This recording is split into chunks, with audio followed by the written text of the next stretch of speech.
నిన్నటి కోటీశ్వరుడు ఇవాళ కోటిక లేనివాడు అవుతాడు, ఇవాళ కోటిక లేనివాడు రేపు కోటీశ్వరుడు అవుతాడు. నిన్నటి వరకు అధికారంలో ఉండేవాళ్ళు దిగిపోయారు, ఇక రారేమో అనుకున్న వాళ్ళు పైకి వచ్చారు. నమశివాయ. ఇంతకంటే భగవల్లీలకు ఉదాహరణ వేరే ఏమీ అక్కల, ఇంతకంటే ఉదాహరణ వేరే ఏమీ అక్కల. చిత్తశుద్ధి ఉంటేనే భగవంతుడు కాపాడతాడు అనడానికి నేను దేవాలయంలో కూడా నిర్మోహమాటంగా రాజకీయంలో చెబుతున్నా.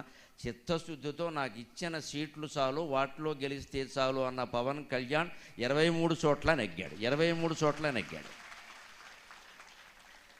భగవంతుడు ఆశీర్వచనం అతనికి, అతని పార్టీకి, ఆంధ్రప్రదేశానికి సంపూర్ణంగా లభించాలని నేను కోరుకుంటున్నాను. నాకు పార్టీలు పక్షపాతాలు లేవు, నేను ధర్మపక్షపాతిని. ఎవడు ఒప్పుకోడు 21 సీట్లకి, అంత ఇమేజ్ ఉన్నవాడు. అక్కర్లేదు మాకు పొత్తు ప్రధానం, ముందు గెలవడం ప్రధానం, అది కూడా ప్రజల కోసం అంతే.